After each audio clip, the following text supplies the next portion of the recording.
As manager at Anfield of Liverpool, he'd seen them beat Spurs by 4 goals to 2.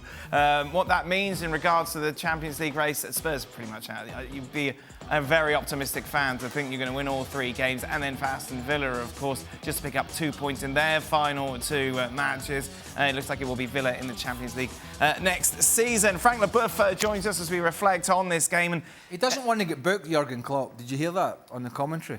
No, I didn't know. He gets booked in the next game, right, on the touchline. He has a touchline ban? He has to spend his last game I didn't hear that, no. at Anfield in the stands. Right. So I'm sure he's aware of that. He could just be in the cop end with everyone else. He'd love it. Wouldn't that be that's actually a good idea. Yeah, exactly. You'd enjoy it much more than the sideline. People would be upset with that, wouldn't they? Go, oh, look at that. He's just trying to be a man of the people. Oh, he's not taking his band seriously. Liverpool, of course, nice win for them after what's been a rough few weeks, but Spurs has got to be the story. Yeah, it's just a shame for Liverpool they hit the buffer when they did. Right. That's 4 straight defeats now. I think Spurs is a story, right, and they're falling away. But and look, I'm not making any excuses here for the manager, but it's his first year, right? And I had a little tit for tat. I'll mention him again, Johnny Blaine, the guy, the stats fella from London, who I touched upon on the show last week. Big Tottenham fan, but I see a lot of this from Tottenham fans, and for me, there's an unbelievable recency bias. And if this had been the other way around, and Spurs had started the season terribly and came like a train instead of doing what they were doing at the start of the season, when people were getting carried away, I think everybody would have been okay. But where I have a problem is, yes, they're in bad form. Yes, they're a shadow of the side that played the first 6 months of the season. But I see these Tottenham fans going, oh, he's been found out, Postecoglou, oh, it's back to how it was, oh, it's terrible. And I'm like, this is modern day supporters. Right. It is modern day supporters in a nutshell.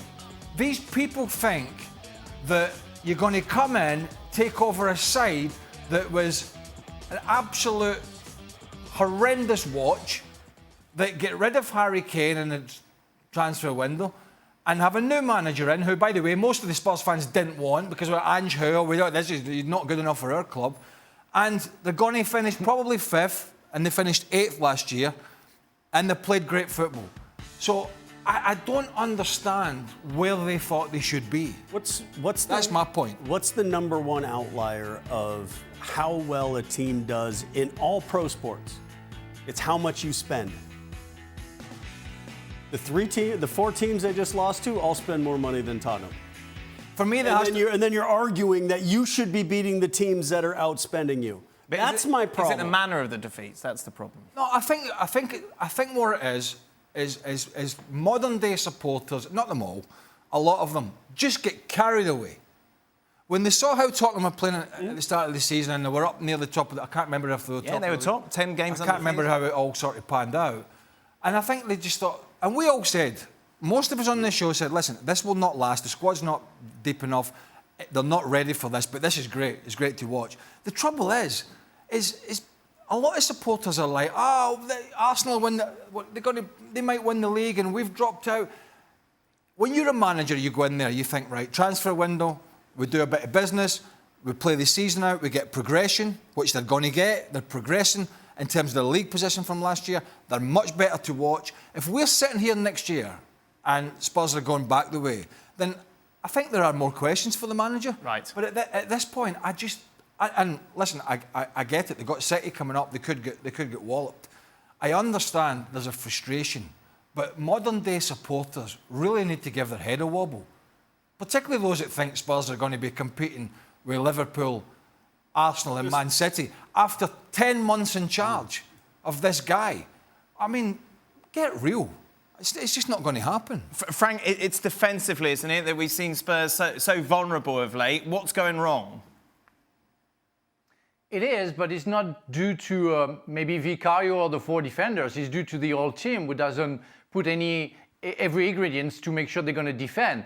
And you attack at 11, you defend at 11. I think they left it. They lost it. They don't want to put everything to make sure they're going to finish well this season. But it doesn't exist in any club that you are the top and you stay at the top and you are fantastic for 10 months. It doesn't exist. And we saw that with Arsenal last season when they went down. You only need to adapt to a new coach, to a new system, and they did, as Craig said, and Kasey alluded as well. They didn't spend too much money. They lost Kane, and they had overall a very good season. Yes, it's frustrating what we see right now because you are expecting much more. And maybe Postecoglou will have to rethink the way of playing his football because asking to give the pressure for 90 minutes, it's impossible. So they get tired. It's maybe they're paying the season right now, and it's why they're not as good as they were. And defending he has more effort than when you attack, and that's what it is nowadays for Tottenham. They're suffering. It's they wish they would be at the end of the season to secure the 5th spot, which is overall very good. But saying that they have a defensive problem, they had many chances to score at the end of the game, and they were at some point very clumsy. So it's everything, and pointing some details and some weakness, I think is not fair to the season that they did, and to overall what they are suffering from. I think it's all fact. I think they've found the level, haven't they, at this moment in time, until they go and do better business. And he outs some of these players that he's inherited, obviously, as most managers do. I think they've found the level. The problem is, and I go back to it, is supporters, when the highs are here, they don't understand why the lows come. They can't understand where the lows come from the highs, and I think it's just all sort of ironing itself out. And in my opinion, maybe I'm wrong, maybe other people see it differently, maybe some people think they should be in that mix after a few months in charge with this squad. I think what he was doing was getting more out of them. Well, he clearly was. He was getting much more out of them than most other managers, and that's why fans got carried away. But look, even up in Scotland, they say at Celtic, and I'm only hearing this from some of the journalists, the criticism was, after a while, it started to go a little stale. Now, he's going to have to figure that out. There's no doubt this season has gone a little bit stale at the end, and that's something that ultimately he's going to have to figure out. But for me, where they are is their level at this moment in time. Well, you have to find players who like to play a particular way. Now, everyone has a style. Everyone has their strengths and weaknesses. And what's always difficult for a manager is to say, hey, Craig, I know you like to play this way, but I need you to do this for me. Okay, I can do that for a match or two, but I'm not doing it the whole season because I'm 30 years old. I kind of have a way the way I play. So when you need somebody to do that, you got to buy them. Right. Buy them and put a player in position that does exactly what they want to do, and that's what you want them to do. So if you want to press everything, 90 minutes, then you better go find 3 N'Golo Kantés to be in your midfield and run and run and run and run and run. But then when you have a couple other pieces, hey, can you do this for me? Okay, I'll do it, but this isn't who I am. This is going to come back to haunt you at some stage. I for one, I'm looking at them, I look at Spurs and I think, do you know what? I'd be quite excited about next year, bearing in mind what they might do in the transfer window. Look at last year, just to name a couple of players in the back four, Van de Ven and Udogie. Udogie's out now for the season. He's injured, he's been a big player for them. Those two guys come in, most people wouldn't even have batted an eyelid and gone, oh, yeah, so what? Udogie and Van de Ven. Been brilliant. And so, I mean, I'm not saying that's down to Postecoglou, they have a recruitment behind, but I think they will go out and they will explore the markets that are a little bit cheaper as they do. And listen, as I said, it'll be a results-based assessment, probably around Christmas time next year. That's where he knows that. Postecoglou, he knows it. He knows when he was at Celtic it was easier. Really had one team to beat, and that was Rangers, in terms of head-to-head. And he knows it's going to be much tougher now, and he knows a lot of, I would imagine, a lot of the end of the season stuff has not been good enough, and he's going to have to address it. But I would be pretty happy, surely, if I was a Tottenham fan, right, that we're going in the right direction. It was an exciting season. It's petered out, but I would be hopeful next year he will fix those things. It's a bit like De Zerbi at Brighton. It's been a topsy-turvy season for them.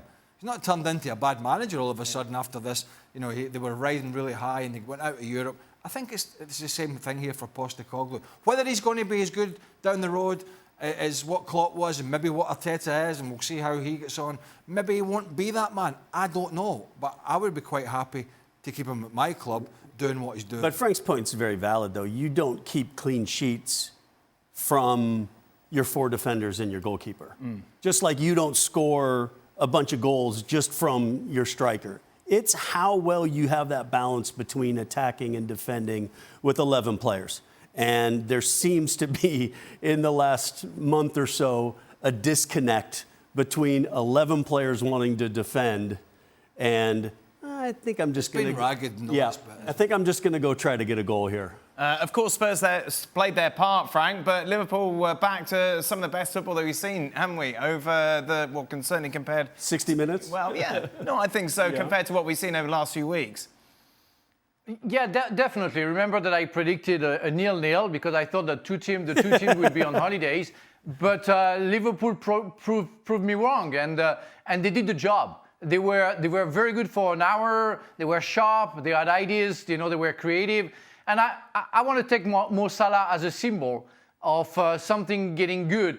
And remember that Liverpool started to go a little bit down when he got injured, when he came back from the AFCON, and it's really the symbol of how Liverpool works. If he's in a good shape, if he feels the game, Liverpool most of the time wins. And what he created today with his teammates was high level. The last 30 minutes was something else, no 4-0. Naturally, you get a little bit sloppy. They made some changes, and so it's maybe natural that you see Spurs coming back. But overall, they've done the job. They've been professional. They pleased the coach and the fans, and it's starting to be nice for the end of Klopp. Of course, they're not going to get what they were expecting, but it's fantastic to see that era finishing that way.